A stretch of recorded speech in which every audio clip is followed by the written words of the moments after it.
Good morning students. बेटा next question मैं आपको करा रही हूँ। आज इलस्ट्रेशन नंबर 4 करेंगे हम। उससे पहले एक छोटी सी चीज़ मैं आपको बताना चाहूँगी।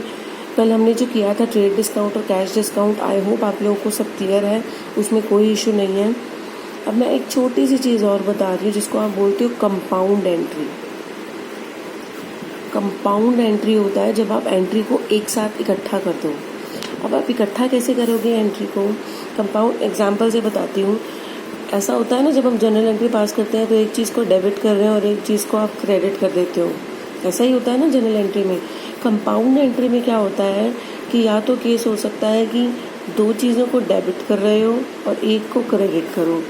दूसरा केस हो सकता है एक को डेबिट करो, दो को क्रेडिट करो। तीसरा केस हो सकता है दो ही डेबिट में है, दो ही क्रेडिट में है। कोई प्रॉब्लम नहीं है। हमारा पर्पस सिर्फ इतना है कि डेबिट और क्रेडिट दोनों बराबर होने चाहिए। ऊपर 2 हो, 3 हो, 4 हो, 5 हो, नीचे भी कितना मर्जी हो, कोई फ़र्क नहीं पड़ता है। इसको आप बोलते हो कंपाउंड एंट्री। और ये तभी होता है जब एक ही डेट पे बहुत सारी सिमिलर टाइप की ट्रांजेक्शन हो जाए। तो उनकी अलग अलग जनरल एंट्री पास करने के बजाय अलग अलग करूँगी तो वो डिफ़िकल्ट काम होता है, तो हम इकट्ठी कर देते हैं। कई बार 2 डेबिट हो गए, 4 डेबिट हो गए, एक क्रेडिट में है, कुछ भी हो सकता है ऐसा वाला। तो उसको आप बोलते हो कंपाउंड एंट्री। एग्जाम्पल से समझाती हूँ, उससे आपको ज़्यादा क्लियर हो जाएगा। मान लो 1 अप्रैल को आपने रेंट पे किया 10,000 और सैलरी पे की 5,000 रुपीज़। अब दोनों ही ट्रांजेक्शन 1 अप्रैल को हुई हैं। अगर ये सैलरी वाली ट्रांजेक्शन ना दे रखी होती, सिर्फ रेंट दे रखा होता, तो एंट्री क्या होती? रेंट मेरा क्या है? नॉमिनल अकाउंट है, एक्सपेंस है मेरा। एक्सपेंस है तो ये क्या हो जाएगा? डेबिट हो जाएगा नॉमिनल अकाउंट के रूल से, डेबिट ऑल एक्सपेंसेस। तो मैं एंट्री क्या पास करती? Rent account debit. और दूसरा अकाउंट कौन सा इफेक्ट होगा मेरा? Cash account. कैश अकाउंट भी इफेक्ट हो रहा है क्योंकि कैश तो आपका बाहर जा रहा है 10,000 रुपीज़, और कैश हमारी एसेट होती है तो रियल अकाउंट वाला रूल लगेगा, क्रेडिट व्हाट गोज आउट। तो ये क्रेडिट हो जाएगा, rent account debit to cash account. यही अगर मैं सैलरी का देखूँ तो सैलरी अब मैंने पे की है, वो भी 1 अप्रैल को ही किया है। सैलरी पे की है तो ये भी आपका एक्सपेंस है। एक्सपेंस है तो नॉमिनल अकाउंट का रूल लग जाएगा। नॉमिनल अकाउंट का रूल लगेगा तो डेबिट ऑल एक्सपेंसेस, ये डेबिट हो जाएगी सैलरी। और उधर से वही कैश, कैश आपका बाहर जा रहा है तो वो क्रेडिट हो जाएगा। वही सेम लॉजिक लग जाएगा जो हमने इसमें लगाया है। तो एंट्री क्या हो जाएगी आपकी? Salary account debit to cash account. अब दोनों ही सिमिलर टाइप की ट्रांजेक्शन थी, ये भी खर्चा था, ये भी खर्चा था, और एक ही डेट पे किया है। कैश तो बाहर गया है ना इकट्ठा ही। तो हम एंट्री ऐसे कर सकते हैं, compound entry is rent account debit, salary account debit to cash account. अब डेबिट में तो 2 चीज़ें आ गई, क्रेडिट में एक ही चीज़ आई। अब रेंट कितना पे किया था आपने? 10,000 रुपीज़। सैलरी कितनी पे की थी? 5,000 रुपीज़। टोटल कैश मेरे यहाँ से कितना बाहर गया? 15,000 रुपीज़। 15,000 मेरे यहाँ से कैश बाहर गया। वही मैं यहाँ करती कि कैश को यहाँ 5,000 से करती, यहाँ 10,000 से करती, तो भी तो कैश 15,000 बाहर जाता। यहाँ मैंने इकट्ठा कर दिया, 15,000 मेरा कैश बाहर गया, जिसमें से रेंट के नाम का 10,000 गया और सैलरी के नाम का 5,000। ईजिली आप आइडेंटिफाई कर सकते हो। ऐसा नहीं है कंपाउंड करने के बाद आपके लिए आइडेंटिफाई करना डिफिकल्ट हो जाएगा कि वो मेनली कौन से अकाउंट में से कितना गया। बहुत ईजिली रेंट के नाम का 10,000 गया, सैलरी के नाम का 5,000 रुपये गया। This is compound entry. ऐसी भी एंट्री आ सकती है। अब हम देखते हैं आज के लिए इलस्ट्रेशन। ये देखो बेटा, नेक्स्ट है इलस्ट्रेशन नंबर 4। अब ये आपकी डिस्काउंट वाली आ गई हैं, बहुत ध्यान से करना है इनको। अब देखो, इन्होंने बोल रखा है paid cash to Mahesh and discount received from him. ये आपकी जो जर्नल बनानी है वो आपने नरेश एंड कंपनी की बनानी है। ठीक है जी, हम नरेश एंड कंपनी की जर्नल बनाते हैं। देख लीजिए इलस्ट्रेशन नंबर 4। पहले तो हम अपना वही फॉर्मेट बनाएंगे। अब देखो बेटा, ये हमारा फॉर्मेट बन गया। ये है आपका Naresh and company, Naresh and company, journal of Naresh and company. अब देखो वो बोल रहा है paid cash to Mahesh 9600 and discount received from him 400 rupees. आपने कैश पे किया है 9600, डिस्काउंट आपको रिसीव हुआ है 400। तो मतलब पहले तो यहाँ पे कंफ्यूज नहीं होना है आपने। जब उसने डायरेक्टली बोल रखा है पेड कैश टू महेश, उसके सामने लिखा हुआ है 9600, मतलब एक्चुअल कैश तो हमने कितना पे किया है, 9600 ही किया है, और डिस्काउंट जो आपको रिसीव हुआ है वो 400 का हुआ है। तो मैं ये मान सकती हूँ ना कि मैंने टोटल नरेश के देने थे कितने, 10,000 रुपीज़, जिसमें से मैंने दे दिया कैश तो एक्चुअल 9600 और 400 रुपये का उसने मुझे डिस्काउंट दे दिया। अब यहाँ देखो आपने जो पे किया,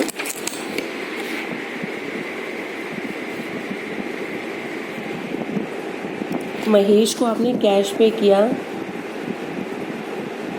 कैश पेड कितना है 9600, और उधर से डिस्काउंट जो आपको रिसीव हुआ है वो 400 का हुआ है। तो मैं मान सकती हूँ मैंने नेट को महेश को देने कितने थे, 10,000 रुपीज़। अब देने थे तो वो मेरा क्रेडिटर था ना, जो अब तक हमने जनरल एंट्रीज में किया वो मेरा क्रेडिटर था। अब मैं उसकी पेमेंट कर रही हूँ, उसके देने होंगे ना मैंने, तभी तो दे रही हूँ, ऐसे थोड़ी ना उसको पैसे दे दूँगी। तो ये 10,000 मैंने महेश को देने थे, महेश मेरा क्रेडिटर था। अब जब मैं उसकी पेमेंट कर रही हूँ, क्रेडिटर था कैसे पता चल गया, क्योंकि मैंने उसको पैसे देने थे। जिसको हमने पैसे देने होते हैं वो हमारा क्रेडिटर होता है, लायबिलिटी होती है हमारे सिर पे। अब जब मैं उसको वो पेमेंट कर रही हूँ तो वो मेरा क्रेडिटर नहीं रहेगा, नहीं रहेगा तो वो उल्टा हो जाएगा। महेश को मैं क्या कर दूंगी, डेबिट 10,000 रुपीज़ से, Mahesh account debit 10,000 rupees to. अब यहाँ पे दो चीज़ इफेक्ट हुई मेरी, एक तो कैश मैंने पे किया, कैश मेरे यहाँ से बाहर गया, और कैश मेरा कौन सा अकाउंट होता है, रियल अकाउंट, एसेट होती है हमारी, जिसका रूल क्या होगा, debit what comes in, credit what goes out. तो कैश मेरा यहाँ से बाहर जा रहा है तो क्रेडिट कर देंगे टू कैश अकाउंट 9600 और टू। अब साथ में अब ये देखूँ डिस्काउंट रिसीव हुआ है 400, अगर मैं इस एंट्री को यहीं छोड़ दूँ तो Mahesh account debit 10,000 to cash 9600, debit और क्रेडिट तो बराबर हुआ ही नहीं, कुछ ना कुछ मतलब मिसिंग है अभी हमारा। तो टू आप लिखोगे डिस्काउंट रिसीव्ड अकाउंट 400 रुपीज़। ये डिस्काउंट हमें रिसीव हुआ है, रिसीव हुआ है तो मेरे लिए तो ये फ़ायदा हो गया ना, मेरे लिए तो ये गेन हो गया। और डिस्काउंट का कौन सा अकाउंट होता है, नॉमिनल अकाउंट होता है। नॉमिनल अकाउंट है तो रूल क्या होता है, debit all expenses and losses and उधर से credit all incomes and gains.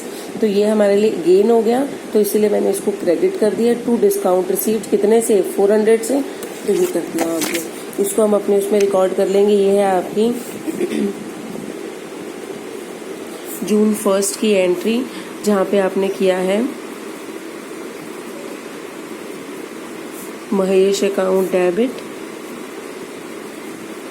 To cash account to discount received account. 10,000 rupees मैंने महेश के देने थे, अब वो पेमेंट पूरा का पूरा 10,000 से ही मैंने वापस डेबिट किया है। क्यों, क्योंकि भैया उसकी तरफ से तो पूरे 10,000 ही आ रहे थे। मैंने ही बोल दिया जी आप महेश जी 9600 दे दो, आप 400 रुपये का मैं आपको डिस्काउंट दे देती हूँ। तो इसीलिए उसको तो पूरे डेबिट किया 10,000 से, और कैश एक्चुअल कितना आपने दिया, उसने हमें दे दिया डिस्काउंट। एक्चुअल कैश आपने दिया 9600 और 400 आपका हो गया डिस्काउंट का। इसकी आप नरेशन लिख लोगे बेटा। उसके बाद नेक्स्ट है हमारी एंट्री जून 4 की। अब 4 जून को वो बोल रहा है रिसीव्ड कैश फ्रॉम अरुण 4900 और उधर से discount allowed to him, received cash and discount allowed. पहले तो बेटा आपको दोनों में डिफरेंस समझना है। यहाँ था आपका paid cash and discount received, किसी को कैश पे करोगे तभी डिस्काउंट आपको मिलेगा, मतलब जब आप पे करने वाली कैटेगरी में हो तभी तो सामने वाला आपको डिस्काउंट देगा।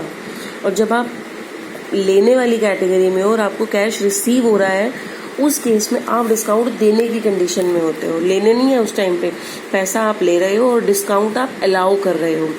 तो आपने received cash from Arun 4900 and discount allowed to him 100 rupees.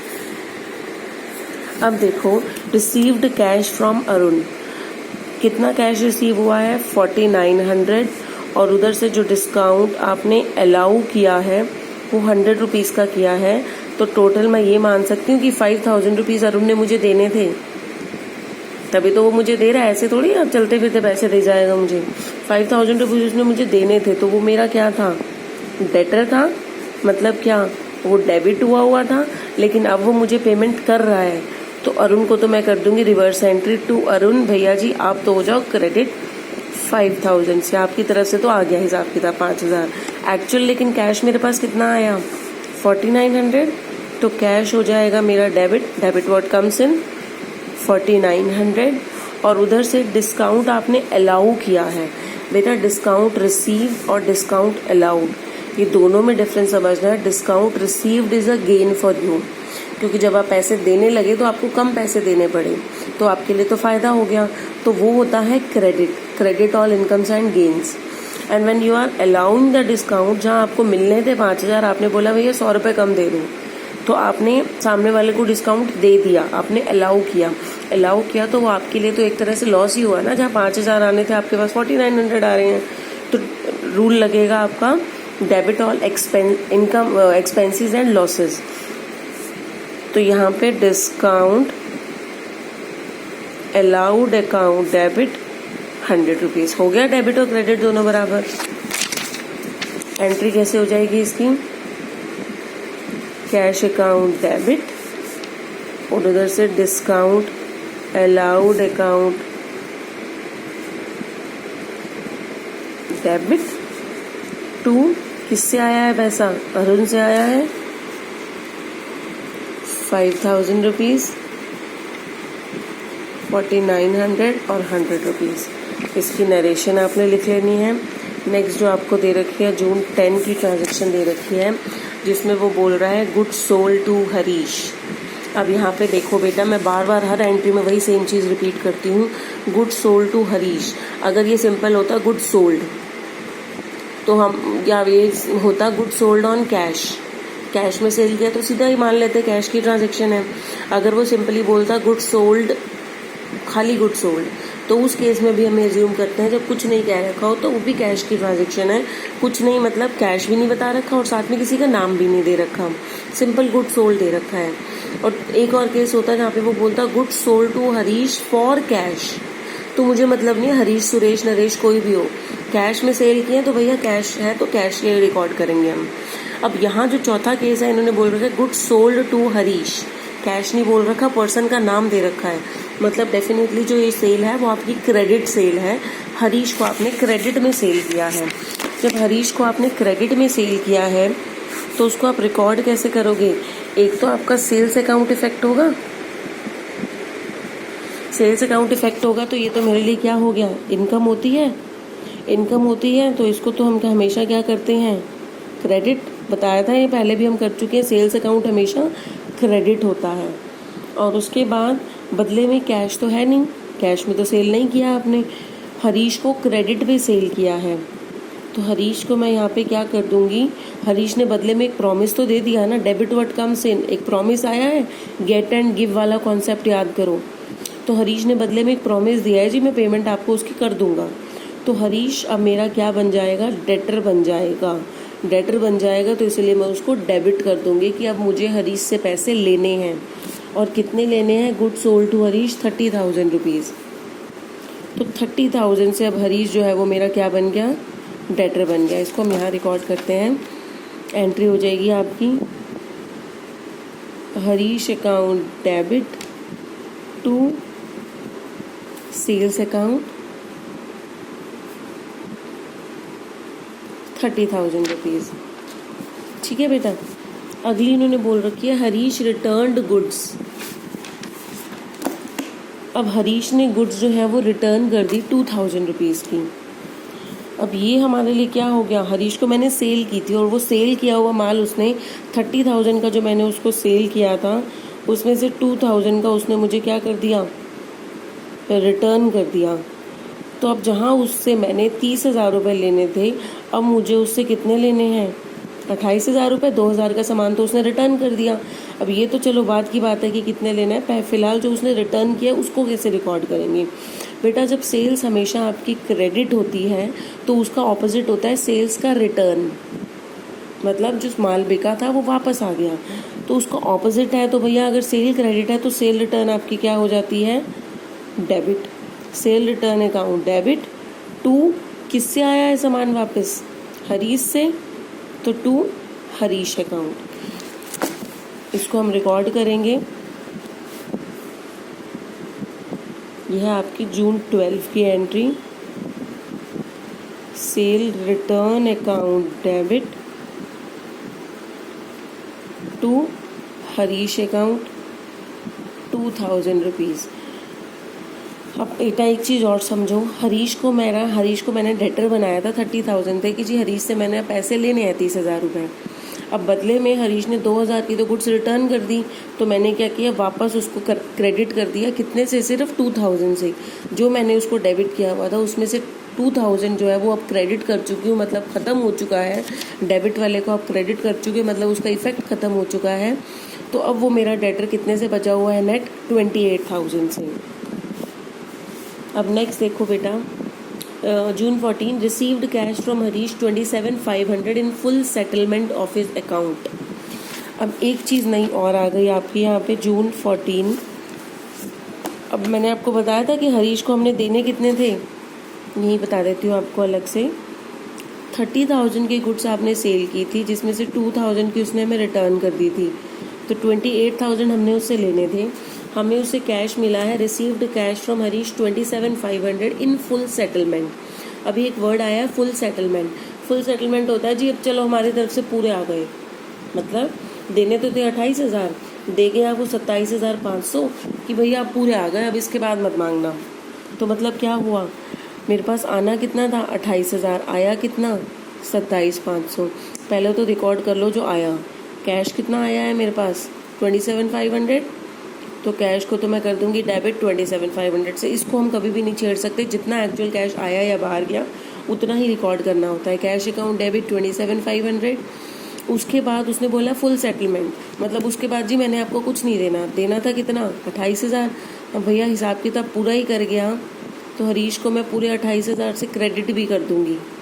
अब लेकिन 500 रुपये का तो डिफरेंस आ रहा है, वो तो कह रहा है जी पूरे आ गए, देकर गया है 27,500, तो 500 रुपये का एक तरह से हमने उसको डिस्काउंट दे दिया। डिस्काउंट अलाउड, जो कि मेरे लिए खर्चा होता है, तो डेबिट एक्सपेंस है, इसलिए उसको डेबिट कर देंगे। Cash account debit, discount allowed account debit, cash account debit, discount allowed account debit to Harish account. कितना है कैश, कितना आया है 27,500, डिस्काउंट दिया है 500 का, आ गए 28,000 रुपये। अब देखो हरीश को मैंने जब डेटर बनाया था 30,000 से ही, 2,000 से मैंने यहाँ क्रेडिट कर दिया क्योंकि उसने 2,000 की गुड्स रिटर्न कर दी थी, बाकी बचा वो 28 से। 28 में जो डेबिट बचा हुआ था उसमें भी मैंने 28 से यहाँ क्रेडिट कर दिया, मतलब हरीश जी का हिसाब किताब जो है वो पूरा ख़त्म हो गया आपका। अब नेक्स्ट है आपकी जून 20 की एंट्री। अब ये डिस्काउंट की तो हमने कर ली, अब ये है आपकी ट्रेड डिस्काउंट की। Sold goods to Gopal of the list price 60,000 at 10% trade discount. Sold goods to Gopal, आपने गोपाल को गुड्स सेल की हैं, गुड्स सेल की है आपने, तो डेफिनेटली आपका सेल है, ठीक है, सेल है और साथ में नाम दिया हुआ है, कैश तो नहीं दिया हुआ, तो मतलब क्रेडिट पे सेल है आपकी, तो सेल है तो टू सेल तो हो जाएगा। और ऊपर भी हम लिख देंगे गोपाल, क्योंकि गोपाल से मुझे पैसे लेने होंगे, मैंने उसको सेल कर दिया। मुद्दा है जी अब अमाउंट का, वो बोल रहे हैं 60,000 की गुड्स थी, 10% ट्रेड डिस्काउंट। ट्रेड डिस्काउंट है तो मैंने आपको बताया था ट्रेड डिस्काउंट कभी भी हम बुक्स में शो नहीं करते हैं। 60,000 का 10% जब हम निकालेंगे तो वो मेरा आ जाएगा 6,000 रुपीज़। मतलब अगर 60,000 की थी जिसमें से 6,000 का मैंने उसे ट्रेड डिस्काउंट दे दिया, तो मतलब एक्चुअल मैंने उसे गुड्स कितने की दी होंगी 54,000 की। तो मैं जो रिकॉर्ड करूँगी, मुझे 60,000 से मतलब नहीं है, जो मैंने एक्चुअल दिया बेटा अब तक जो हमने किए थे वो सारे कैश डिस्काउंट थे, जो कैश पेमेंट के टाइम पे डिस्काउंट मिल रहे थे। यहाँ पे कैश पेमेंट नहीं है, क्रेडिट है, कोई फ़र्क नहीं पड़ता कैश हो या क्रेडिट हो, ये तो एग्जाम्पल इन्होंने क्रेडिट का दिया हुआ है। तो उस केस में आपने नेट इफेक्ट दिखाना है कि हमें 60,000 से मतलब नहीं है, 6,000 आपको लेस करके दिया है, तो मैंने तो वो आपको गुड कितने की दी है 54,000 की। तो एंट्री रिकॉर्ड कर देंगे हम, Gopal account debit to sales account 54,000 से मैं 60,000 का मुझे कोई मतलब नहीं है आपका लिस्ट प्राइस क्या है, मुझे कितने की आप एक्चुअल दे रहे हो उसे मतलब है इससे। ठीक है, एक नेक्स्ट आपकी लास्ट ट्रांजेक्शन दे रखी है, purchased goods from Ravi of the list price 20,000 at 15% trade discount. एक किया सेल का, एक करते हैं परचेज का। परचेज गुड्स फ्रॉम रवि, अब कैश यहाँ पे भी नहीं बता रखा कि कैश में है, तो एक अकाउंट कौन सा इफेक्ट होगा, परचेजेज अकाउंट, और दूसरा मेरा कौन सा अकाउंट इफेक्ट होगा, रवि।